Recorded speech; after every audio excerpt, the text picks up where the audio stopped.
नमस्ते दोस्तों, आपने देखा ना कितने प्यारे प्यारे से फूल खिल रहे हैं। दोस्तों ये सारे के सारे प्लांट मैंने कटिंग से लगाए हैं और इतनी अच्छी फ्लावरिंग हो रही है। देखिए पारिजात की कटिंग मैंने लगाई थी, यहीं पर फ्लावरिंग शुरू हो गई है। कुछ टिकोमा की है, कुछ हिबिस्कस की है और बहुत सारे फ्लावरिंग प्लांट की मैंने कटिंग लगा रखी है। तो मैं आगे आपको वीडियो में दिखाती रहूँगी और किस तरह की मिट्टी आपको बनानी है जिससे कि आपकी कटिंग 100% के साथ ग्रो हो जाए। दोस्तों मौसम का भी हमें ख्याल रखना होगा, कौन से मौसम में हमें कटिंग्स लगानी चाहिए। अभी सितंबर का महीना चल रहा है, इसमें बीज बोए जाते हैं, इसमें जो है कटिंग्स लगाई जाती है। तो जो परमानेंट प्लांट होते हैं उनको कटिंग से लगाया जाता है और जो सीजनेबल प्लांट होते हैं उनको बीज से भी आप ग्रो कर सकते हैं। तो बीज भी जो है लगा सकते हैं। कुछ हार्डी प्लांट आपको दिखा रही हूँ जिनकी कटिंग आप अभी लगा सकते हैं। ये क्लाइमेट्स वाइन है जिसकी कटिंग मैंने लगा रखी है और ये सारे के सारे प्लांट जो आप देख रहे हैं मैंने कटिंग से ही लगाए हैं। तो कटिंग लगाना बहुत आसान होता है। अभी सितंबर के महीने में लगा लीजिए या फिर मार्च के महीने में लगा लीजिए। बहुत सी बार बारिश में भी बहुत अच्छे से कटिंग तो ग्रो हो जाती है, लेकिन अक्सर मैंने सुना है कि बारिश के बाद जैसे ही बारिश बंद होती है जो है कटिंग्स वगैरह ख़राब हो जाती है। ये गंधराज है, यहाँ पर आप देख रहे हैं अडेनियम है, अडेनियम की मैंने कटिंग लगा रखी है, विनका की लगा रखी है। ये जो आप कटिंग देख रहे हैं ना कृष्ण कमल की, ये मेहरून वाला कृष्ण कमल है। क्रिसैंथेमम की मैंने लगा रखी है, ढेरों कटिंग लगाई है। ये देखिए इस तरह से। और ये मेहरून कलर का जो फूल आप देख रहे हैं कृष्ण कमल का, इसकी भी मैंने कटिंग लगा रखी है। ये सारे के सारे बहुत ही महंगे प्लांट होते हैं और मैंने भी ख़रीदे हैं। तो अब मैं कटिंग से इनको ग्रो कर रही हूँ। ये देखिए यहाँ पर कितने अच्छे से ग्रो हो गई है हमारे जो गुलाब की कटिंग है। गुलाब अडेनियम देखिए, अडेनियम की भी मैंने कटिंग लगा रखी है। यहाँ पर आप देखिए ये इस तरह से सारे के सारे प्लांट जो है कटिंग और बीज से ही ग्रो हुए हैं। ये अपराजिता है, उसको भी आप कटिंग से लगा सकते हैं। आज मैं बहुत सारी कटिंग लगाने वाली हूँ। तो देखिए दोस्तों पूरा का पूरा मग भरा पड़ा है कटिंग से। और ये सारे कटिंग जो है आप जहाँ से भी लेकर आते हैं तो आते से ही आप कटिंग मत लगाइए, थोड़ी देर के लिए पानी में रख दीजिए। अब चलिए मिट्टी रेडी करते हैं। उसके पहले आपको पोट बता देती हूँ किस तरह का पोट लेना होता है। आप चौड़ा नहीं लेना चाहते, गहरा भी ले सकते हैं, लेकिन छोटी साइज़ का पोट लीजिए। बहुत बड़ा पोट मत लीजिएगा। बहुत बड़े पोट में क्या है, प्लांट जो कटिंग हम लगाते हैं वो गल जाती है। ढेर सारे ड्रेनेज बनाइए। ड्रेनेज बनाने से क्या फ़ायदा होता है, सारा जो पानी हम डालते हैं वो बाहर आ जाना चाहिए और ऊपर तक ड्रेनेज बनाइए जिससे कि प्लांट को भरपूर मात्रा में हवा भी मिलती रही है। अब हवा भी मिल रही है और हमने ड्रेनेज की व्यवस्था भी कर दी है, लेकिन ड्रेनेज को कवर करना बहुत ज़रूरी होता है। वरना क्या है, जैसे ही हम पानी डालेंगे ड्रेनेज में पानी मिट्टी धंस जाएगी और ड्रेनेज बंद हो जाएंगे। तो कॉटन कपड़े से करिए, सिल्क भी मत लीजिए और मोटा कपड़ा भी मत लीजिए। सिल्क में पानी निकलता नहीं है और मोटे कपड़े जो है पानी सोख कर रखते हैं। तो बस छोटी छोटी बातों का ख्याल आप रखेंगे तो आपको 100% रिजल्ट के साथ जो है कटिंग्स ग्रो मिलेगी। ये देखिए दोस्तों मिट्टी कैसी ली है मैंने, एकदम से भुरभुरी मिट्टी है। इसमें कोई खाद मैंने नहीं मिलाई है, ना गोबर खाद है और कुछ भी नहीं। पर मैंने क्या किया है, जो दूसरे गमले मेरे बड़े बड़े प्लांटर लगे हुए हैं, बड़े बड़े प्लांट लगे हुए हैं, उनके गमलों की मिट्टी मैंने बाहर निकाली और उसमें नई मिट्टी दे दी, नई खाद दे दी। और मैंने क्या किया, उस मिट्टी को मैंने छान लिया। अब उसमें अच्छे से डिकम्पोस्ट हुई है सारी चीज़ें। तो इसमें कीड़े वगैरह कुछ भी नहीं हैं और फंगस भी नहीं है। तो इस तरह की मिट्टी आप यूज़ कर सकते हैं। अगर आप बिगिनर हैं, शुरुआत कर रहे हैं, तो मिट्टी जो भी लेकर आते हैं थोड़ी सी धूप में डाल दीजिए, छान लीजिए। उसके बाद आपको लेना है रेत, बालू रेत। तो दोस्तों इसके भी आपको कंकड़ पत्थर हटाने हैं। जो इसमें पत्थर होते हैं वो आपके कटिंग जो लगा रहे हैं उसकी ग्रोथ को, जो जड़ें बनती हैं उसको बनने नहीं देंगे, रुकावट बन जाएंगे। तो इनको भी अच्छे से बीन दीजिए, हटा दीजिए। अब मिट्टी को मैंने बता ही दिया है कैसी मिट्टी लेनी है। अगर आपके पास वैसी मिट्टी नहीं है तो आप क्या करेंगे, जो मिट्टी आप जहाँ से भी लेकर आ रहे हैं उसमें इस तरह से 3 मुट्ठी मैंने मेरी तो वैसे ही भुरभुरी मिट्टी है।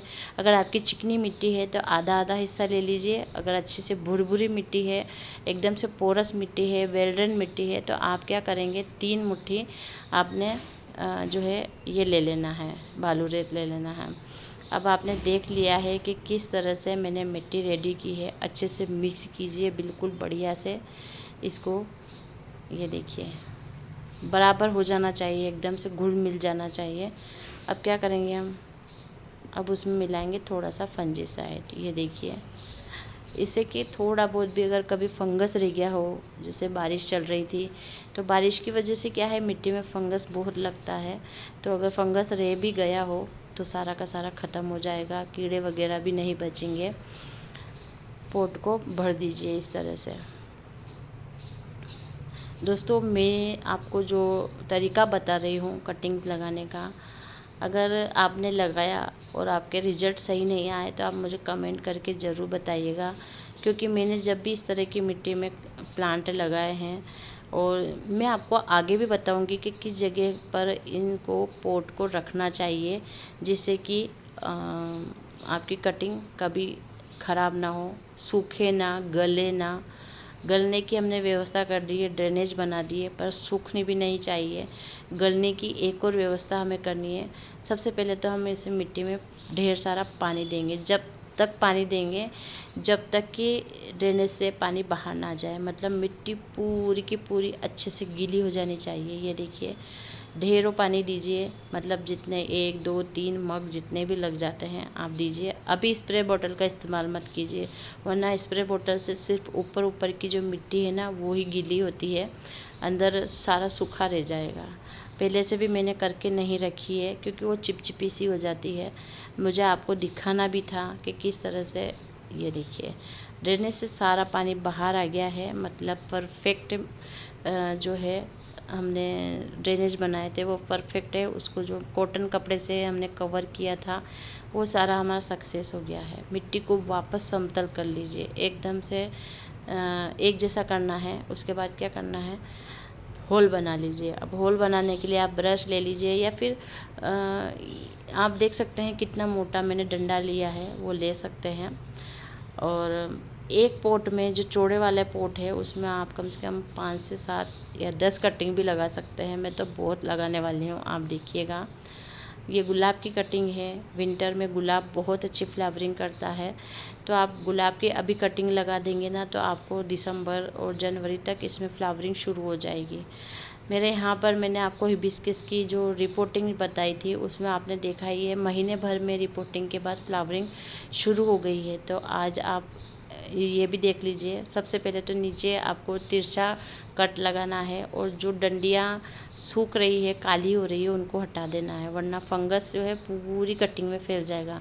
अब ये गलती आप मत कीजिए जो मैं करने वाली थी। सबसे पहले इन पत्तियों को हटाइए। प्लांट की तो जड़ें हैं नहीं, एनर्जी जाएगी कहाँ प्लांट में, तो पत्तियां को कैसे संभाल पाएगा। तो पत्तियां सारी की सारी हटा दीजिए। कम वजन, कम बोझ के साथ आप कटिंग लगाइए, आपकी कटिंग बहुत अच्छे से ग्रो होगी।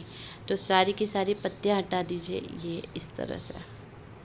दोस्तों, एक एक चीज़ मैं बारीकी से बता देती हूँ। अगर आप वीडियो को स्किप कर करके देखेंगे तो बहुत सारी चीज़ें आपके बीच में छूट जाएगी जो सही नहीं होगी। ये देखिए, थोड़ा सा ऊपर की तरफ जहाँ से हमने ऊपर से पत्तियाँ हटाई ना, वहाँ पर भी फंजीसाइड लगा दीजिए, जिससे कि जैसे हम वाटरिंग करेंगे या कुछ भी, तो फंगस है ना नीचे तक, अंदर कटिंग तक ना जा पाए, वहीं ठहर जाए। तो बस इस तरह से कटिंग को अंदर डाला, प्रेस किया मिट्टी को और दबा दिया अच्छे से। अब देखिए दोस्तों, कटिंग कैसी लेनी है। मैं मोटी कटिंग भी लगाती हूँ, मतलब पेंसिल जैसी भी लगाती हूँ, और पतली भी लगाती हूँ। मुझे हमेशा पतली जो कटिंग होती ना उसका रिजल्ट बहुत अच्छा मिला है। पतली पतली दुबली जो कटिंग होती ना फटाफट से ग्रो हो जाती है, लेकिन फिर भी कोई बात नहीं, सब तरह की कटिंग जो है हमें लगा कर दिखना चाहिए। तो ये देखिए दोस्तों, कुछ पत्तियां मैं रहने देती हूँ। मैं दोनों तरीके से देखना चाहती हूँ कि कभी भूलवश अगर हम पत्तियां छोड़ देते हैं तो हमें किस तरह का रिजल्ट देखने को मिलता है। पर एक बात हमेशा ध्यान रखिए, अगर आपके पास कटिंग है और कटिंग के ऊपर जो पत्तियां फुटाव हो रहा है तो उस एरिया को बिल्कुल भी मत निकालिए। फुटाव में फुटाव होता रहेगा, मतलब जो है पत्तियां आती रहेगी, वो मत हटाइएगा। कुछ कटिंग बहुत ज़्यादा मोटी होती है ना, तो उनको नीचे से छील दीजिए, जिससे क्या होगा, जो हार्ड हो गया वो एरिया वो सॉफ्ट हो जाएगा और वहाँ से जड़ें जल्दी बन पाएगी। लगभग 1 महीने तक किसी को भी किसी भी कटिंग में हाथ नहीं लगाना है, सिर्फ वाटरिंग करनी है। तो अच्छी खासी स्प्रे से आप वाटरिंग कर सकते हैं, स्प्रे बोतल से आप वाटरिंग कर सकते हैं, या फिर बोतल वगैरह में आप ढक्कन में छेद करके उससे भी जो है आप वाटरिंग कर सकते हैं।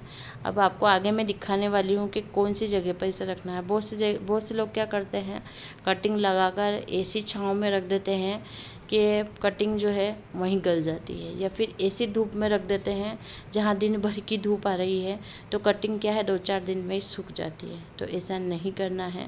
मैं आपको दिखाने वाली हूँ कि किस जगह पर आपको रखना है, और आपको ये भी बताने वाली हूँ कि अगर आपके पास ऐसी जगह नहीं है तो आपको कहाँ पर रखना है।